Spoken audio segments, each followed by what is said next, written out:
Hello बच्चों, आपका स्वागत है मेरे चैनल में। मैं Surendra Kumar, assistant professor DY college Kanpur. बेटा हम आज डिस्कस करने जा रहे हैं प्रीवियस ईयर क्वेश्चंस जो पूछे गए हैं क्वाड्रेटिक कंपाउंड चैप्टर से, क्योंकि हमने क्वाड्रेटिक कंपाउंड के सारे लेक्चर कंप्लीट कर लिए, थ्योरी हमने पूरी उसकी पढ़ रखी है। अब उसके क्वेश्चन प्रैक्टिस करेंगे जो पिछले साल पूछे गए हैं, पिछले ईयर्स में पीएचडी और जीआईसी में पूछे गए, उनकी बात करेंगे हम। पहला क्वेश्चन क्या बेटा? पहला क्वेश्चन है tetraammine platinum 2 tetrachloroplatinate 2 has the formula। क्या उसने कहा बेटा? टेट्राएमीन प्लैटिनम 2, इसका मतलब जो पहला वाला कॉम्प्लेक्स है, जो ऑप्शन दिए गए इसमें क्या है, कॉम्प्लेक्स कैटायन और कॉम्प्लेक्स एनायन वाला एग्जांपल है। कॉम्प्लेक्स कैटायन और कॉम्प्लेक्स एनायन वाला एग्जांपल है। आपको पता है कॉम्प्लेक्स कैटायन और कॉम्प्लेक्स एनायन में क्या होता है? पहले कैटायन लिखते हैं फिर एनायन लिखते हैं। कंफर्म बात है, ठीक है। तो टेट्राएमीन प्लैटिनम और टेट्राक्लोरोप्लैटिनम 2 दोनों में 2 रहेगा, ठीक है। तो आप देखिए टेट्राएमीन प्लैटिनम टेट्राक्लोरोप्लैटिनम पहला वाला है, दूसरा वाला टेट्राक्लोरो है, गलत है। तीसरा वाला टेट्राएमीन है, टेट्राक्लोरो है। ये ऑप्शन मिलता है कि सेव कर दिया मैंने, सामने में थोड़ी मिस्टेक हुई है। ये ऑप्शन हमें लगता है कि थोड़ा सा गलत लगा है। वैरी कर दे बेटा हम इसको, इसको 3 कर दें और ये -3 कर दें, क्योंकि इसका ऑप्शन ए ही सही है। इसका ऑप्शन ए सही है। इसका पहला ऑप्शन ए जो है वो सही उत्तर है, क्योंकि यही आपका है क्या, टेट्राएमीन प्लैटिनम 2 टेट्राक्लोरोप्लैटिनेट 2। प्लैटिनेट इसलिए होता है क्योंकि एनायनिक होता है। ये होता है कि जब दोनों कॉम्प्लेक्स एनायन होता है तो यहाँ पे थोड़ा आपको ट्रिक यूज करनी पड़ती है। जैसे देखिए इसमें क्या, ये न्यूट्रल लिगेंड है, टोटल क्या में आएगा, क्या आएगा इसका, आएगा +4। क्या आएगा? +4 आएगा प्लैटिनम का। तो इसको क्या करते हैं, इस तरह कर देते हैं, यह +2 हो गया और यह -2 हो गया। क्या हो गया? -2। देखिए यह +2 है, -2, तो यहाँ पे प्लैटिनम 2 में आ जाएगा और यहाँ पे प्लैटिनम 2 में आएगा। इसका नाम होगा टेट्राएमीन प्लैटिनम 2 टेट्राक्लोरोप्लैटिनेट 2। तो ऑप्शन ए सही इसका उत्तर है। अगला क्वेश्चन देखिए, according to Werner's in complex, मतलब वर्नर्स थ्योरी की बात की मैंने बताया, आप जब पढ़ाई के लिए वर्नर्स थ्योरी बहुत इंपॉर्टेंट है। में कई तरह क्वेश्चन आते हैं, कब डेवलप हुई, और उसमें बताया आपको कि 2 तरह की वैलेंसी होती है, प्राइमरी वैलेंसी और सेकेंडरी वैलेंसी। प्राइमरी वैलेंसी जो होती है वह उसकी ऑक्सीडेशन स्टेट या वैलेंसी होती है CMI की, और ये आयनाइजेबल होती है, यह सेटिस्फाइड होती है किससे, नेगेटिवली स्पीशीज से, मतलब नेगेटिवली चार्ज स्पीशीज से। और क्या बताया था कि यह क्या होती है बेटा, वेरिएबल होती है, ओके, नॉन डायरेक्शनल होती है। इतनी बात आपको हमने प्राइमरी वैलेंसी पर बताई थी। सेकेंडरी वैलेंसी क्या बताया था, यह आपका कोऑर्डिनेशन नंबर है CMI का, यह सेटिस्फाइड होता है लिगेंड से, जो कि नेगेटिवली चार्ज, पॉजिटिव चार्ज और न्यूट्रल हो सकता है। उसके साथ क्या है कि ये बेटा क्योंकि डायरेक्शनल है तो कोऑर्डिनेशन नंबर है, तो आपका ज्योमेट्री भी डिसाइड करेगा, और यह नॉन आयनाइजेबल है। इतनी बातें आपको हमने दोनों के लिए बताई थी। तो हम पढ़ते हैं according to Werner's in complex compound, क्या है, primary valency is non ionizable, गलत है, क्योंकि प्राइमरी वैलेंसी आयनाइजेबल होती है। सेकेंडरी वैलेंसी इज आयनाइजेबल, गलत है, वो नॉन आयनाइजेबल होती है। हमें बताना क्या था, सही चीज बतानी है। तो primary valency ionizable, option C इसका सही उत्तर है। प्राइमरी वैलेंसी क्या होती है, आयनाइजेबल होती है, क्योंकि आपको पता है कि उसका ऑक्सीडेशन स्टेट जो है वो CMI का क्या होता है, वेरिएबल होता है। जैसे Fe+2 में भी हो सकता है, +3 में भी हो सकता है, ओके।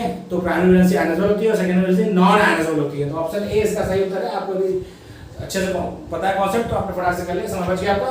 अगला क्वेश्चन क्या है, which of the following is not, पढ़िए पढ़ते में ध्यान दीजिए, नॉट लगा है, नॉट एन ऑर्गेनोमेटालिक कंपाउंड। अरे इन चारों में कौन है जो ऑर्गेनोमेटालिक कंपाउंड नहीं है? आपको बताया गया था ऑर्गेनोमेटालिक का मतलब होता है बेटा मेटल और कार्बन का बॉन्ड। सिंपल चीज ध्यान रखिए, मेटल और कार्बन में बॉन्ड होगा तभी वो ऑर्गेनोमेटालिक होगा। पहला देखिए डाइएथिल जिंक, साफ साफ लग रहा है कि इसमें मेटल कार्बन बॉन्ड है, क्योंकि बेटा ये C2H5 का ट्वाइस Zn होता है। डाइएथिल जिंक क्या, डाइमेथिल मरकरी, इसमें भी मरकरी में C कार्बन है, मतलब कार्बन मेटल बॉन्ड है, कार्बन मरकरी बॉन्ड है। इसमें मैग्नीशियम ब्रोमाइड MgBr2, बेटा साफ साफ लग रहा है इसमें तो कार्बन का कोई सिस्टम ही नहीं है। और उसमें पूछा गया था नॉट ऑर्गेनोमेटालिक, तो ऑप्शन सी सही उत्तर है, क्योंकि यह एक इनऑर्गेनिक कॉम्प्लेक्स है, कंपाउंड है, ये ऑर्गेनोमेटालिक नहीं। जबकि अगला क्या, ग्रिनार्ड रेजिन यानी RMgX, ये भी आपका क्या है, यह भी आपका ऑर्गेनोमेटालिक है। तो ए ऑर्गेनोमेटालिक है, बी ऑर्गेनोमेटालिक है, डी ऑर्गेनोमेटालिक है।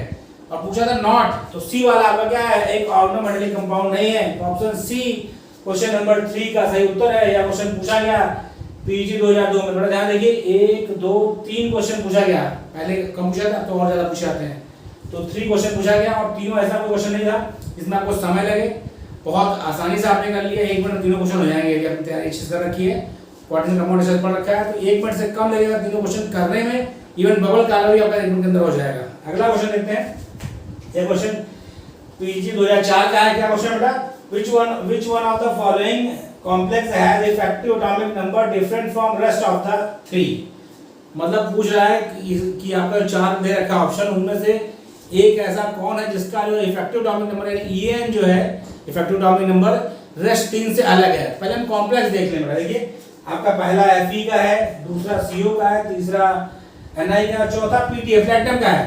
तो बेटा साफ साफ दिख रहा है कि ये सब 3D सीरीज के हैं, ये सब 3D सीरीज के हैं। और क्या है बेटा, ये आपका 4D सीरीज का है, निकेल प्लैटिनम पैलेडियम है, Ni PD होता है। तो जब सीरीज बदल गई, जब ट्रांजिशन सीरीज चेंज हो गई, जस्ट नीचे आ गया बेटा, सीधी बात है इसका एटॉमिक नंबर अलग होगा, एटॉमिक नंबर अलग होगा, EN भी अलग आएगा, जबकि इन सबका EN सेम आएगा क्योंकि ये सेम सीरीज के एलिमेंट CMI हैं। तो साफ साफ क्लियर, आपको कैलकुलेट करने की जरूरत नहीं पड़ी, साफ साफ आपको पोजीशन है पता थी मेटल की, आपने उसे कर लिया। भाई 3D सीरीज के हैं, ये आपका आयरन, कोबाल्ट और निकेल क्या है, 3D सीरीज का एलिमेंट है, 3D सीरीज का मेटल है, और ये वाला आपका 4D सीरीज का है। तो सीधी बात है 3D सीरीज और 4D सीरीज में एटॉमिक नंबर में अलग अलग होगा, एटॉमिक नंबर अलग होगा, तो सीधी बात है EN भी आपका अलग आएगा। तो इसका क्या है, डिफरेंट है, जोड़ने की जरूरत ही नहीं है, यहीं से काम हो गया आपका आराम से। अगला क्वेश्चन देखिए, question number 5, which statement is true for potassium hexacyanoferrate, potassium hexacyanoferrate on the basis of valence bond theory? Valence bond theory के हिसाब से पोटेशियम हेक्सासाइनोफेरेट के लिए कौन सा कथन सही है?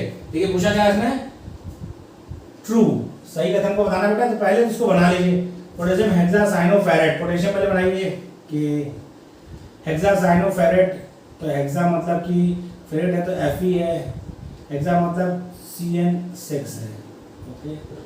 3 ऑक्सीडेशन स्टेट है, इसके मतलब ये क्या था, ये आपका 3 है, तभी तो 3 होगा भाई, ये 3 होगा। देखिए K3FeCN6 है, तो यदि आप उसको करेंगे बोला तो Fe का ऑक्सीडेशन स्टेट +3 आएगा।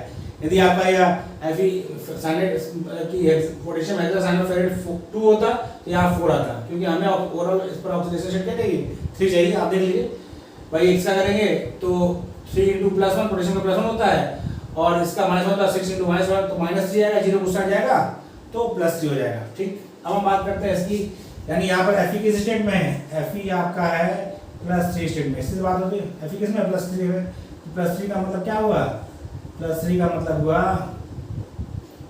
D5, क्या हुआ 3D5 हुआ, पहला, दूसरा, तीसरा, चौथा, पांचवा, यहाँ बात हो गई।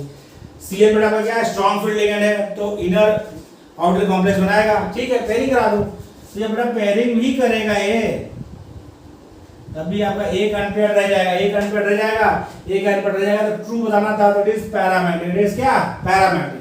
Fe +3 स्टेट में है, D5 कॉन्फ़िगरेशन है, Cn आपका स्ट्रॉन्ग फील्ड लिगेंड है, पेयरिंग कराएगा, लेकिन पेयरिंग कराएगा 5 इलेक्ट्रॉन का, यदि पेयरिंग कराएगा तो 2 ही तो पेयर्ड होंगे, एक तो बचा रह जाएगा, क्योंकि हमको 2 ऑर्बिटल चाहिए, D2sp3 होगा, 2D खाली, 2 3D के ऑर्बिटल, एक s का और 3 p के ऑर्बिटल हाइब्रिडाइज होके 5 D2sp3 वैकेंट हाइब्रिड ऑर्बिटल बनाते हैं, जिसमें Cn अपना लोन पेयर देगा। लेकिन इस अभिक्रिया के बीच में आपका एक D ऐसा है जो क्या है, जिसमें एक सिंगल इलेक्ट्रॉन है, और सिंगल इलेक्ट्रॉन यदि एक भी है तो क्या होता है, पैरामैग्नेटिक होता है। तो ऑप्शन, इस क्वेश्चन का आंसर जो है ऑप्शन डी है। यह क्वेश्चन पूछा गया कब, पीजी 2004 में क्वेश्चन पूछा गया। देखा आपने, बहुत ज्यादा समय लगा, फट से हो गया। अगला क्वेश्चन देखिए, select the correct answer for following from following for coordination compound. ये भी किस पर है, ये भी वर्नर थ्योरी पर ही है। तो वर्नर थ्योरी पर क्वेश्चन देखिए, इसी टाइप का पूछा गया पीजी 2002 में, और सेम टाइप का क्वेश्चन पीजी 2004 में पूछा गया। कॉन्सेप्ट आपको पता है, तो दोनों क्वेश्चन हो गया आराम से। क्या है, हमको इसमें ढूंढना है करेक्ट, सही ढूंढना है। पढ़ते हैं क्या करना है। Primary valency of metal are directional. Primary valency आपको बताया बेटा आयनाइजल होती है और नॉन डायरेक्शनल होती है। Secondary valency of metal are directional. Secondary valency क्या होती है, कोऑर्डिनेशन नंबर होती है, वो डायरेक्शनल होती है, वो ज्योमेट्री ऑफ कॉम्प्लेक्स बताती है। तो ऑप्शन बी इसका सही उत्तर है। लास्ट में सी क्या था, बोथ वैलेंसी का डायरेक्शनल नहीं, क्योंकि primary valency non directional, secondary directional. Primary valency ionizable, secondary non ionizable. इसी ध्यान है आपको, तो क्वेश्चन हो गया। अगला क्वेश्चन देखिए, the correct IUPAC name of PtCl2 NH4 NH3 का 4 Br2। नाम कैसे लिखते हैं बेटा, को बता दें ये क्या है, ये कैटायनिक स्फीयर होगा, क्योंकि बेटा कैटायन पहले लिखा था, आयन बाद में लिखा था, तो नाम लिखिए इसका नाम लिखते हैं दो तरह के लिगेंड है, कौन सा, एमीन है और क्लोरो है, तो tetra amine, tetra amine. Okay, आगे फिर दूसरा लिगेंड क्या है, क्लोरो,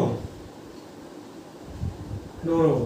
उसके बाद ये क्वेश्चन पीजी 2004 का है, इसको हमने मिटा दिया, ठीक। क्लोरो, फिर बेटा क्या आ गया, क्योंकि कैटायनिक है इसमें है तो उसमें प्लेटिनम होगा, प्लेटिनम। बेटा ये न्यूट्रल लिगेंड है, -2 यहाँ से -4 उधर गया +4, प्लेटिनम 4 ब्रोमाइड, ब्रोमाइड। आपका एफिशिएंसी लिखना आता है, क्या नाम उसका हुआ बेटा, दो तरह के लिगेंड थे, एमीन और क्लोरो, तो ए पहले आता है तो टेट्रा एमीन, फिर अगला लिगेंड क्लोरो, क्योंकि ये कैटायनिक है भाई, कैटायनिक अगर पोटेशियम में कैटायनिक है तो मैंने लिखा है, तो उसमें क्या होगा, प्लैटिनम होगा उसके नाम में, और ऑक्सीडेशन कैसे निकाली, भाई 2 × -1 प्लस 4 × 0 प्लस 2 × -1, तो -2 इससे -2 इससे, उस साइड गया 0 पे तो +4 हो गया, +4, और ये अब क्या लास्ट में ब्रोमाइड। तो देखिए टेट्राएमीन क्लोरो प्लैटिनम 4 ब्रोमाइड कौन है, टेट्राएमीन डाइक्लोरो गलत, टेट्राएमीन गलत, टेट्राएमीन डाइक्लोरो सही कह है।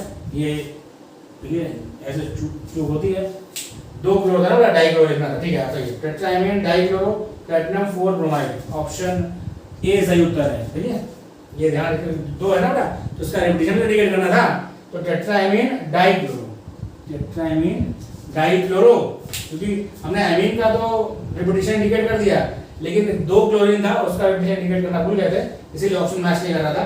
तो देखिए ध्यान रखिए, tetraammine dichloro platinum 4 bromide.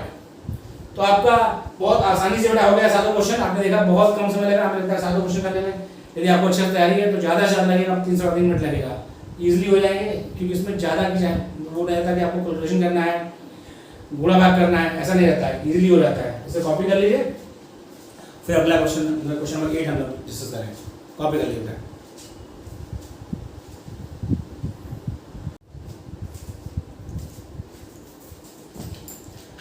Hello बच्चों, क्वेश्चन नंबर 7 तक हमने डिस्कस कर लिया था। हम लोग इसमें क्या कर रहे हैं, कोऑर्डिनेशन कंपाउंड्स के प्रीवियस ईयर क्वेश्चन कर रहे हैं। क्वेश्चन 8 देखते हैं क्या कह रहा है question 8, Which one is incorrect, पहले पढ़ने में ध्यान से पढ़े, पूछा था इनकरेक्ट हमें बताना है, मतलब कि गलत स्टेटमेंट चूज करना है। Which one is incorrect statement out of following, यानी ये चार आपके ऑप्शन है, इनमें से कौन सा इनकरेक्ट स्टेटमेंट है, क्या है, पहला क्वेश्चन पढ़ते हैं। T2G and EG level are equal energy in octahedral complex, बड़ा यही पहला ही आपका गलत है, क्योंकि आपको पता है ऑक्टाहेड्रल में क्या होता है, T2G ऐसा होता है, EG ऊपर होता है, और आपको पता है एनर्जी के बढ़ने का एक क्रम ये है, यानी T2G का एनर्जी कम और EG का एनर्जी क्या होता है, ज्यादा होता है, और ये क्या कह रहा है, कह रहा है इक्वल एनर्जी। ये गलत कथन है, ये गलत कथन। हमसे पूछा भी क्या गया था, हमसे रॉन्ग स्टेटमेंट पूछा गया था, हमें रॉन्ग स्टेटमेंट चूज करना है।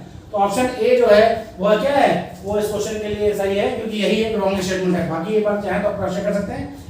T2G लेवल है लोअर एनर्जी, सही है ऑक्टाहेड्रल कॉम्प्लेक्स में, और T2G लेवल है हायर एनर्जी एंड EG है लोअर एनर्जी।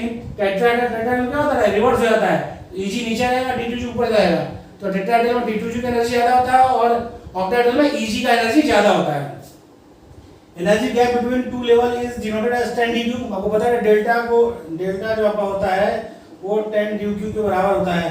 तो तीन स्टेटमेंट बी सी डी सही है और ए स्टेटमेंट इनकरेक्ट है। हमसे पूछा भी गया था कि हमको बताना क्या था, इनकरेक्ट स्टेटमेंट चूज करना था, तो ऑप्शन ए इस क्वेश्चन का सही उत्तर है।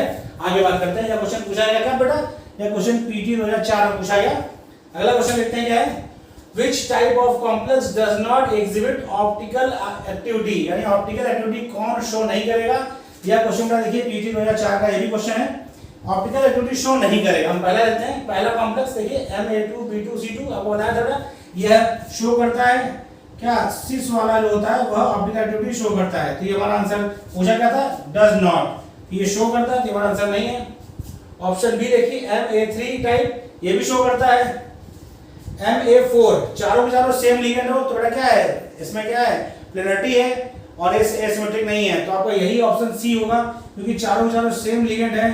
तो क्या होगा, यह आपका ऑप्टिकल एक्टिविटी शो नहीं करेगा। अगला वाला भी देखिए Ma3 भी, यह भी शो नहीं करता है। इसमें क्या है, Ma3 Ma4 Ma3b 2b2 ये सब क्या है ऑप्टिकल शो नहीं करते। इसमें सिर्फ और सिर्फ कौन शो करता है जब चारों चारों क्या हो अलग लिगेंड हो तभी ऑप्टिकल शो होती है।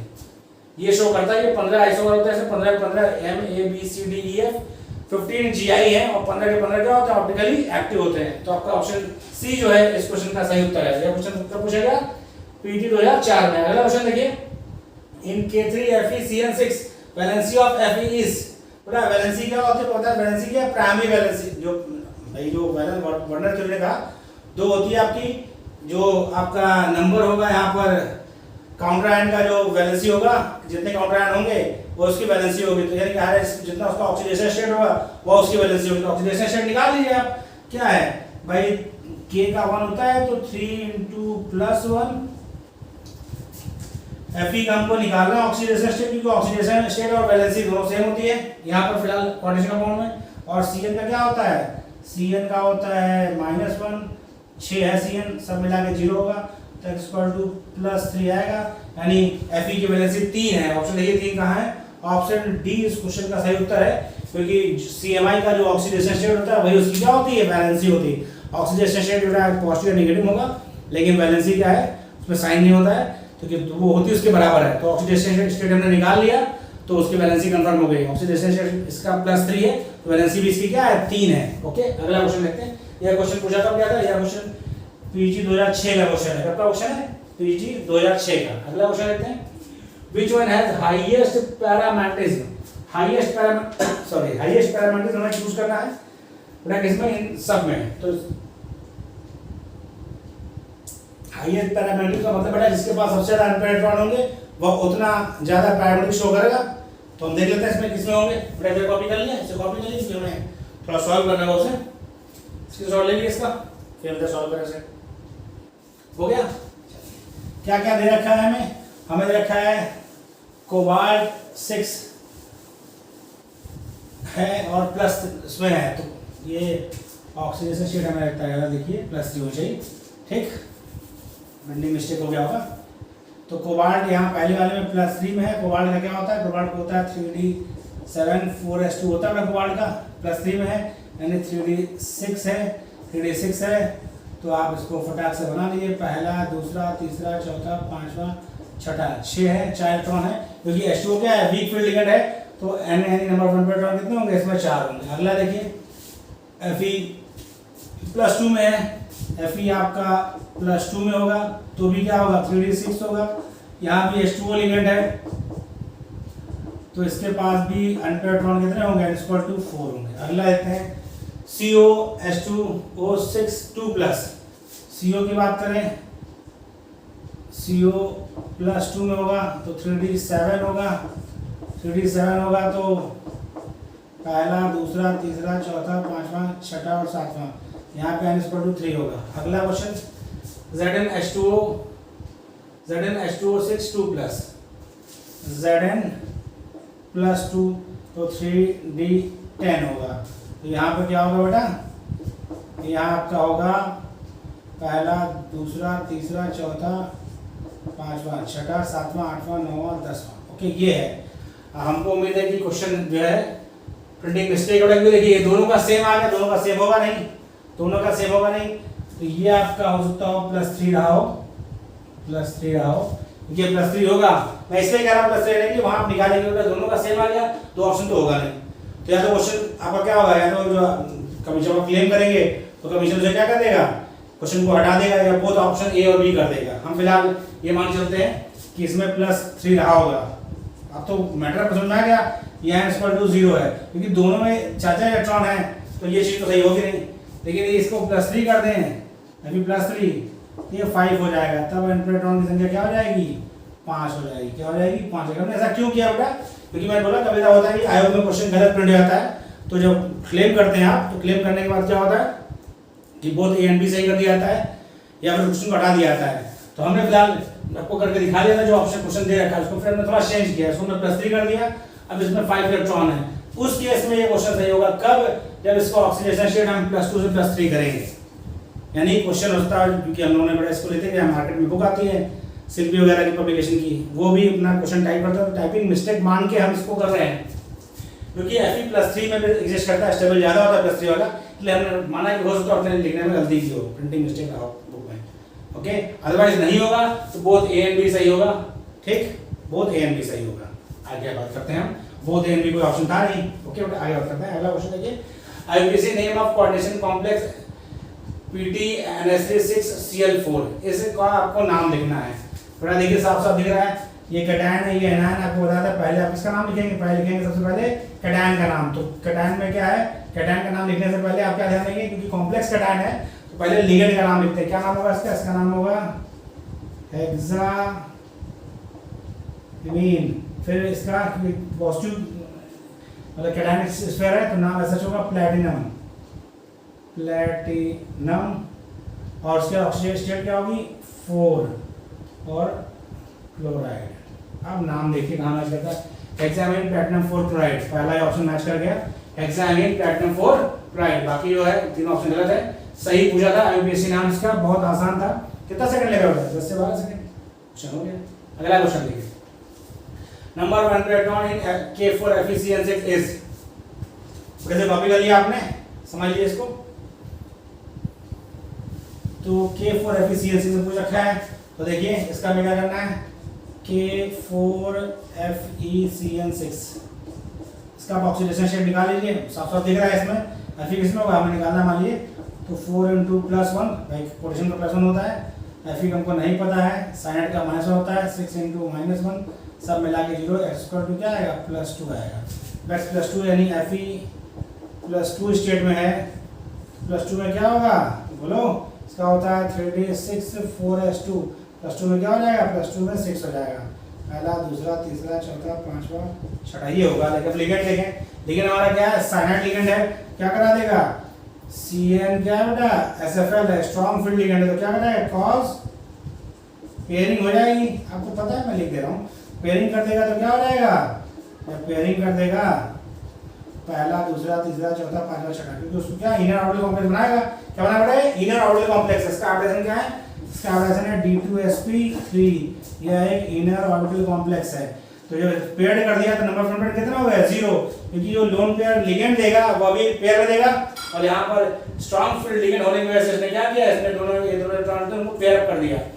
तो सब के सब क्या है, पेयर्ड है, तो नंबर ऑफ अनपेयर्ड इलेक्ट्रॉन की संख्या क्या हो गई 0, क्या हो गई 0। अगला क्वेश्चन देखिए, the effective atomic number En of cobalt in the COEN2Cl2 plus is, इसको करते हैं बेटा, ये वाला कॉपी कर लिया बेटा, यहाँ पे करते हैं इसको। En का आपको मैंने फार्मूला लिखवाया था, इफेक्टिव एटॉमिक नंबर का क्या था बेटा, याद है, भूल गए, भूल गए, चलिए कोई नहीं, हम फिर से रिवाइज करा रहे हैं, रिवीजन चालू रखिए। En का फार्मूला था En = number of electron in CMI, ये कहा जाए proper atomic number of CMI, ये सही ज्यादा है, atomic number of CMI minus oxidation state of CMI minus oxidation state of CMI plus 2 × coordination number of CMI, ये हमारा फॉर्मूला है, इसको हमें इस्तेमाल करना है और निकालना है। तो देखिए बेटा साफ साफ, कोबाल्ट में कितने होते हैं इलेक्ट्रॉन, हमको इसका ये निकालना है। कोबाल्ट का एटॉमिक नंबर 27, उस पर चार्ज कितना होगा बेटा, देखिए ऑक्सीडेशन स्टेट निकालिए इसका, भाई कोबाल्ट का हमें निकालना है x, और ये आपका न्यूट्रल है तो 2 × 0, Cl का होता है -1 प्लस 0 प्लस 2 × -1, और सब मिला के प्लस लगा है, भाई जो चार्ज है पूरे को सबका इलेक्ट्रिक सम उसके बराबर होगा, तो x = क्या है, x = हो जाएगा +3, क्या रहेगा +3, तो ऑक्सीडेशन स्टेट +3 यानी -3 + 2 गुणे क्वांटेशन नंबर देखिए भाई, En बाइडेंटेड लिगेंड है, En क्या है, एथिलीन डायमीन, En क्या होता है एथिलीन डायमीन, तो बाइडेंटेड लिगेंड है, तो बाइडेंटेड लिगेंड है, दो बाइडेंटेड लिगेंड है, इसमें डेंसिटी 4 हो गई, और 2 क्लोराइड मतलब 6, टोटल 6 क्वांटेशन नंबर इसका, तो +2 × 6 कितना हो गया बेटा, ये घटा दिया तो 24 + 12 = 36। इसका ये कितना है 36 है। ऑप्शन देखिए, ऑप्शन बी इसका सही उत्तर है, ऑप्शन बी इसका सही उत्तर है बेटा। कभी भी आपसे En पूछा जाए तो आप गलती से नोबल गैस वाला मत टिक कर दीजिएगा, क्योंकि जल्दबाजी में नुकसान हो जाता है। आप निकालिए भले आपका उसमें आपका समय जो है 40 सेकंड 50 सेकंड लग जाए, अगर 1 मिनट लग जाए कोई दिक्कत, लेकिन बड़ा अच्छा क्वेश्चन है और आसान क्वेश्चन है, थोड़ा समझ लेता है लेकिन आपका आंसर गलत नहीं होगा। लेकिन आपने चुक्का मारा या आपको दिख गया कि मैं सीधे जो है उसका इनट कैसे कर दूं, तो ऐसा जरूरी नहीं होगा। जो क्वेश्चन पूछा गया आपको ये इनका फॉर्मूला पता है, उस फॉर्मूले को यूज करिए और क्वेश्चन को करिए। तो ये हमारा पहला पार्ट है। टोटल हमने 14 क्वेश्चन डिस्कस कर लिए हैं और आपको मुझे लगता है सारे क्वेश्चन हो जा रहे हैं आपसे। यदि आपसे क्वेश्चन में कहीं कोई दिक्कत है, जिस टॉपिक में दिक्कत है उसको आप एक बार फिर से पढ़ लीजिए। यदि आपको मान लीजिए क्वेश्चन नहीं हो पा रहा है तो टॉपिक को फिर से पढ़िए, आपसे क्वेश्चन हो जाएगा। ठीक है बेटा, आपको वीडियो कैसा लगा कमेंट करके मैसेज करें और ज़्यादा लाइक और शेयर करें। Thank you.